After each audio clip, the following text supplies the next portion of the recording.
ጤና ይስጥልን የተወደዳችሁ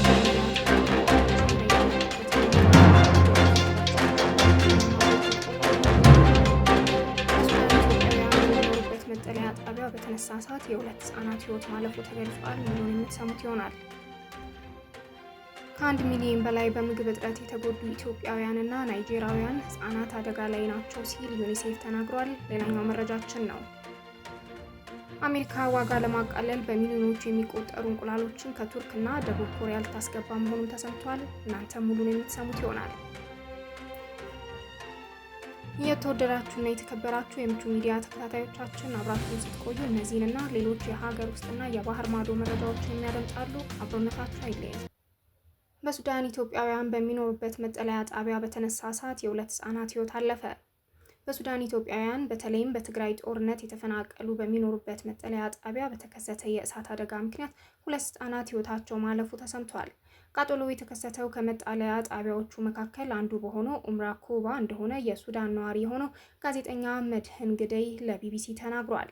አደጋው የተከሰተው ሐሙስ መጋቢት 11 2017 ዓ.ም በአካባቢው ሰዓት አቆጣጠር 7 ሰዓት ገደማ መሆኑንም ነው ጋዜጠኛው ያከለው። መድህን በቃጠሎ ምክንያት 14 የሚሆኑ በሸራ የተሰሩ መጠለያዎች ሙሉ በሙሉ በሚባል ደረጃ ወድመዋል ሲል አደጋው ያስከተለውን የንብረት ውድመትም ያስረዳል። በጣም የሚያሳዝን ሁኔታ ነው ያላቸው ንብረቱን ሙሉ በሙሉ ነው የወደመውም ብሏል። መጠለያ ጣቢያው የሚኖሩ ስደተኞች የእሳት አደጋውን ማስቆም እንደተሳናቸውና መደዳውን ተሰድረው የነበሩ የሸራ መጠለያዎችን መውደማቸውን ይገልጻል። ከግላዊው ንብረታቸው በተጨማሪ የተባበሩት መንግስታት የስደተኞች ኤጀንሲ እና ሌሎች የተራድኦ ድርጅቶች ለስደተኞች የሰጡት ንብረትና ወርሃዊ እርዳታ መውደሙን ነው የተናገረው። በእሳት አደጋው ምክንያት ሁለት ህጻናት ህይወታቸው ማለፉንም ጋዜጠኛው መድህን ለቢቢሲ አስረድቷል። ከሁሉም በላይ በጣም የሚያሳዝነው ሁለት ህጻናት በአደጋው ምክንያት ህይወታቸው ማለፉ ነው። የአንድ ቤተሰብ አባላት ናቸው። አንድ የ6 ዓመትና የ2 ዓመት ህጻንም ህይወታቸው አልፏል ነው ያለው።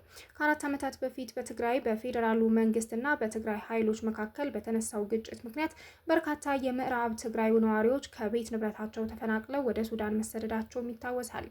በዚህ ደም አፋሳሽ ጦርነት ምክንያት ወደ ሱዳን ከተሰደዱት በተጨማሪ በሀገር ውስጥ በተለይ በትግራይ ክልል የተፈናቀሉ ሰዎች ቁጥር ከ1 ሚሊዮን በላይ እንደሚሆንም ይነገራል። የፌዴራሉ መንግስትና የትግራይ ኃይሎች በፕሪቶሪያ የሰላም ስምምነት ከፈረሙ በኋላ ተፈናቃዮቹ ወደ ቀያቸው ይመለሳሉ የሚል ቢኖርም የክልሉና የፌዴራል መንግስት አካላት የሚጠበቅባቸውን ያህል አልፈጸሙም በሚል ተስፋቸው እየተሟጠጠ መምጣቱንም ቢቢሲ ያነጋገራቸው ተፈናቃዮችና የሰብአዊ መብት ተሟጋቾችን መናገራቸው ይታወሳል። በመቶ ሺዎች ለህልፈት ዳርጎት የተባለው የትግራይ ጦርነት ካበቃ በኋላ ከ1 ሚሊዮን በላይ የሚሆኑ ሰዎች ተፈናቅለው እዚያው በክልሉ ውስጥና ድንበር ተሻግረው ከ60 ሺህ በላይ ደግሞ በጦርነት ውስጥ በምትገኘው ሱዳን ውስጥ ይገኛሉ። ኡምራ ኩባ በተሰኘው የስደተኞች መጠለያ ጣቢያ የሚገኙ ከምዕራብ ትግራይ ተፈናቅለው የመጡ መሆናቸውንም ጋዜጠኛው ተናግሯል። ጋዜጠኛው እንደሚናገረው አካባቢው በጣም ሞቃታማ በመሆኑ የእሳት አደጋ ከተነሳ የመዛመት እድሉም እጅግ የሰፋ ነው ያለው። በስደተኞች መጠለያ ጣቢያ አካባቢ የእሳት አደጋ ሰራተኞች ባለመኖራቸው አደጋ የከፋ እንዲሆንም አድርጎታል ይላል። አክሎ ሱዳን የሚገኙ አብዛኞቹ መጠለያ ጣቢያዎች ተቀጣጣይ ከሆነ እንደ እንጨትና ብረት ካሉ ቁሳቁሶች እንደሚሰሩ መመልከቱንም ይናገራል። መድህን በአደጋው ምክንያት ልጆቻቸውን ያጡትን ቤተሰቦች አግኝቶ ማነጋገሩን አሳውቆ ከባድ ሀዘን ላይም እንዳሉ ነው ያስረዳው። ስደተኞቹ እዚህ 5 ዓመታትን ቆይተዋል። ወደ ቀያቸው ወደ ሆምራ እንመለሳለን የሚል ተስፋ ነበራቸው። የፕሪቶሪያ ስምምነት ከተፈረመ በኋላ ከዛሬ ነገ ወደ ቀያችን እንመለሳለን በሚልም ተስፋ ነው ያሉት። በዚህ ሁኔታ ውስጥ እያሉ ነው ልጆቻቸውን በእሳት አደጋ ያጡት። በሱዳን የእርስ በርስ ጦርነት ምክንያት በርካታ የእርዳታ ድርጅቶች ከሱዳን በመውጣታቸው ምክንያት ኢትዮጵያውያን ስደተኞች ሰብአዊ ድጋፍ እያገኙ እንዳልሆነም ይገለጻል። መድህን እንደሚለው በዚህ ሁኔታ ውስጥ ሆነው የሚኖሩት በመጠለያ ጣቢያ በመውደሙ ከሚያውቋቸው ሌሎች ስደተኞች ጋር ተጠግተው ነው እየኖሩ ያሉትን ብሏል። ክሎም ተስፋቸው አዲስ መጠለያ ጣቢያ እንዲቋቋምላቸው ሳይሆን ወደ መኖሪያቸው ተመልሰው ዘላቂ መፍትሄ ማግኘትም ነው ሲልም መድህን ተናግሯል። ከ1 ሚሊዮን በላይ በምግብ እጥረት የተጎዱ ኢትዮጵያውያንና ናይጄሪያውያን ህጻናት አደጋ ላይ ናቸው ሲል ዩኒሴፍ አስታውቋል። የተባበሩት መንግስታት የህፃናት ኤጀንሲ ዩኒሴፍ በኢትዮጵያና ናይጄሪያ እድሜያቸው ከ5 ዓመት በታች የሆነና ለከፋ የምግብ እጥረት የተጋለጡ 1.3 ሚሊዮን ህጻናት በዚህ ዓመት ወሳኝ የሆነውን ህይወት አደጋ ድጋፍ የማጣት አደጋም ተጋርጦባቸዋል ነው ያለው። ኤጀንሲው በሚቀጥሉት 2 ወራት ውስጥ በሁለቱም ሀገራት ህጻናት ላይ የሚደርሰውን የተመጣጠነ ምግብ እጥረት ለማከም የሚያቀርበውን የነፍስ አድን ምግብ እርዳታ በማብጣት ምክንያት እንደሚጨርስ ነው የገለጸው። ኤጀንሲው የገጠመው የህይወት አድን ምግብ ድጋፍ በአሜሪካው ፕሬዝዳንት ዶናልድ ትራምፕ የውጭ እርዳታን በማቋረጣቸው ምክንያትም ተባብሷል ነው የተባለው። የዩኒሴፍ ምክትል ስራ አስፈጻሚ ኪት ቫንደር ሃይጅደን አርብ ዕለት በጄኔቫ በሰጡት ጋዜጣዊ መግለጫ እንዳስታወቁት ባለፉት 25 ዓመታት የተመዘገቡት የውጤቶች በከፍተኛ የገንዘብ ድጋፍ ማሽቆልቆልን ምክንያት ወደ ኋላ ሊመልሱንና ሊቀለብሱንም ይችላሉ ነው ያሉት። አዲስ የገንዘብ ምንጭ እስካልተገኘ ድረስ ዩኒሴፍ በግንቦት ወር በምግብ እጥረት የሚሰቃዩ ህጻናትን ለማከም የሚያግዘው ህይወት አድን ምግብ እንደሚያልቅም እንገምታለን ብለዋል። ይህም በኢትዮጵያ በየወሩ የህክምና የሚያስፈልጋቸው 74500 የሚገመቱ ህጻናት ላይ አስከፊ መዘዝም ያስከትላል።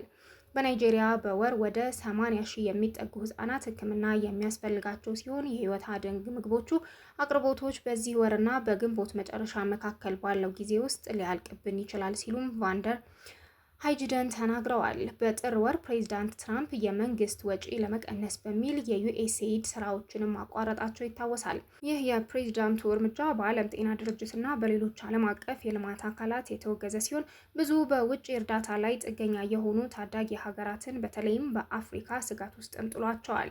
ዩኤስኤይድ በአፍሪካ ከ3 አስርት ዓመታት በላይ ወባ፣ HIV ኤድስን፣ ሳምባን ነቀርሳንና ሌሎች በሽታዎችን ለመዋጋት በሚደረጉ ጥረቶች ውስጥም ትልቁ ለጋሽ ድርጅት ነው። የድጋፍ ቅነሳው በኢትዮጵያ ለነፍሰ ጡር እናቶችና ህጻናት የተመጣጠነ ምግብና የወባ ሕክምና አገልግሎትም የሚሰጡ የጤና ፕሮግራሞች ላይ ከፍተኛ አሉታዊ ተጽዕኖ ማሳደሩን የተናገሩት የዩኒሴፉ ምክትል ኃላፊ በዚህ ምክንያት ብቻ በአፋር ክልል በፈንድ ቅነሳው ምክንያት 23 ተንቀሳቃሽ የጤና ክሊኒኮች ከአገልግሎት ውጭ ሲሆኑ 7 ብቻ በአሁኑ ወቅት አገልግሎት እየሰጡ መሆኑንም ነው የተናገሩት።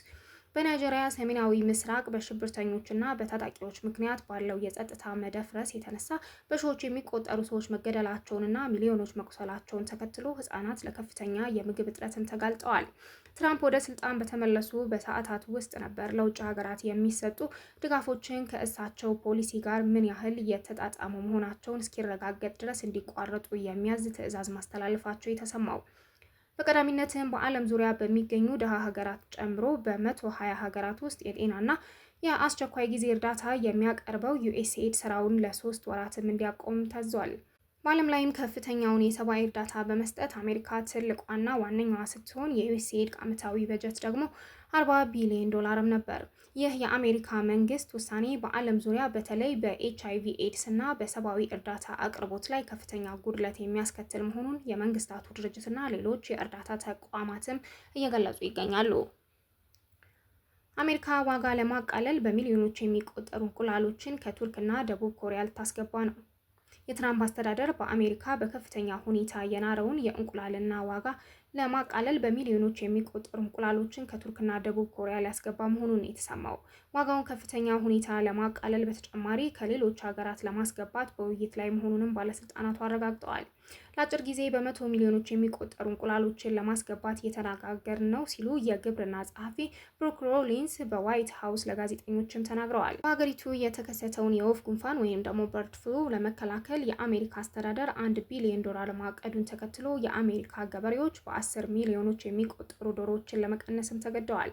ትራምፕ በምርጫ ቅስቀሳ ወቅት የእንቁላል የዋጋ ቅናሽ ለማድረግ ቃል ቢገቡም ዋጋው ከባለፈው ዓመት 65 በመቶ በላይ ጭማሪ ያሳየ ሲሆን በዚህም ዓመት እንደገና 41 በመቶ እንደሚትር ነው የተገመተው። ሮሊንስ መስሪያ ቤቶቻቸው አዳዲስ የእንቁላል አቅርቦቶችን ለማግኘት ከሌሎች ሀገራት ጋር እየተነጋገረ መሆኑን ቢገልጹ የሀገራቱን ስም ግን ከመጥቀስ ተቆጥበዋል። የኛ ዶሮ እርባታ እንደገና ሲመለስና ምናልባትም በ2 ወራት ውስጥ የእንቁላሉ ኢንዱስትሪ ሲያብብ ወደ ራሳችን የእንቁላል ክምችትም እንመለሳለንም ነው ያሉት። የፖላንድና የሊትዌኒያ የዶሮ እርባታ ማህበራት እንቁላል መላክ በሚቻልበት ሁኔታ ከአሜሪካ ኤምባሲዎች ጥያቄ ቀርቦላቸው እንደነበር አዣንስ ፍራንስም ዛሬ ዘግቦታል። በየካቲት ወር ላይ በዋርሶ የሚገኘው የአሜሪካ ኤምባሲ ፖላንድ ወደ አሜሪካ ገበያ እንቁላል መላክ ትፈልግ እንደሆነ ድርጅታችን ጠይቋል ሲሉ የብሔራዊ የዶሮ እርባታና መኖ አምራች ዳይሬክተር ካታርዚና ለዜና ወኪሉም ተናግረዋል። ከጥቂት ወራት በፊት የአሜሪካ የግብርና ዲፓርትመንት የእንቁላል ዋጋ ለማስተካከል ክትባት፣ የአርሶ አደሮችን እፎይታ ፕሮግራም እንዲሁም ባዮ ደህንነትን ፕሮግራሞችን ጨምሮ 5 እቅዶችን የተካተቱበትን $1 ሚሊዮን በጀትም ይዞ ነበር ነው የተባለው። እዚህም በዚህም የትራምፕ አስተዳደር ለንግድ የሚውሉ የእንቁላል ማምረቻዎች በነፃ የማማከር አገልግሎቶች እንዲሁም የበርድ ፍሉ ስርጭትን ለመከላከል የሚደረገውን ጥረት እስከ 75% የሚደርስ ወጪያቸውን እንደሚሸፍኑ አስታውቀዋል። አቪያን ፍሊ በአሜሪካ ውስጥ ለዓመታት ዶሮዎችን ቢጎዳም ከ3 ዓመት በፊት የተከሰተ ወረርሽኝ ከ156 ሚሊዮን በላይ ዶሮዎችንና ወፎችን ገድሎ የእንቁላል ዋጋንም የማይቀመስ አድርጎታል። ይህም ትራምፕ በምረጡኝ ቅስቀሳ ዘመቻቸው የህዝቡን ብሶት በመንካት የእንቁላል ዋጋ አንደኛ አጀንዳቸውንም አድርገውት ነበር። የትራንስፖርት አገልግሎት ሰጪው ኡበር በዩናይትድ ኪንግደም የሴት አሽከርካሪዎችን ቁጥር ለመጨመር በየሳምንቱ 20 ሰዓታት ነፃ የልጅ እንክብካቤ እንዳዘጋጅ አስታውቋል። ኡበር ይህንን አበል ማንኛውም አሽከርካሪ የሞግዚት ወይም የማቆያ ማዕከላትን አገልግሎት በሚሰጡ መተግበሪያዎች በኩል መጠቀም እንደሚችሉ ነው የገለጸው። ሴት ሹፌሮቹን ወደ ኡበር መሳብ እጅጉን እንፈልጋለን ሲሉ የኡበር ዩኬ ዋና ስራ አስኪያጅ አንድሪው ብሬም ይናገራሉ። ነገር ግን አሽከርካሪዎችን የሚወክለው የታላቁ ብሪታንያ ነፃ የሰራተኞች ማህበር በበኩሉ ይህንን ማንም ማየት የሚችለው ለህዝብ ግንኙነት የሚደረግ አሳዛኝ ትርኢት ስልም ተቃውሞታል። ኡበር በእርግጥ ቤተሰቦችን መደገፍ ከፈለገ ልጆቻቸውን መንከባከብ የሚያስችላቸውን የእረፍት ጊዜ እንዲያገኙ ለአሽከርካሪዎች ቢከፍል ነበር ሲሉም ለቢቢሲ በመግለጫው አትተዋል። እንደውም የኡበር የሚያሳፍር ዝቅተኛ ክፍያ አሽከርካሪዎች በመንገድ ላይ ረዘም ያለ ጊዜን እንዲያሳልፉ ማስገድዷቸዋል ነው ያለው። ይህም ሁኔታ በበርካታ አጋጣሚዎች ግንኙነቶች ይሸረሸራል፣ እንዲሁም የቤተሰብ ቁርጠኝነትንም ያፈርሳልም ሲሉ አክለዋል። ኡበር ከ1000 አሽከርካሪዎች ጋር ነፃ የህፃናት እንክብካቤን እንደሞከረና እጅግ በጣም ጥሩ ምላሽ እንዳገኘም የተናገረው። በዚህ ከተሳተፉት ውስጥ 96% የሚሆኑት አሽከርካሪዎች ወደ ስራ ለመግባት ቀለል አድርጎልናል ማለታቸው ነው የተገለጸው። ይህ የኡበር እቅድ በዩናይትድ ኪንግደም ውስጥ ያሉ ከ100,000 በላይ የድርጅቱ አሽከርካሪዎችን ተጠቃሚ እንደሚያደርግም ተነግሯል። ልክ እንደ ሌሎቹ ሙያዎች የኡበር አሽከርካሪዎች በዋነኝነት የተያዘው በአብዛኛው በወንዶች ነው። ይህ እኛ የምንፈልገው ነገር አይደለም ሲሉም ብሬም ለቢቢሲ ተናግረዋል።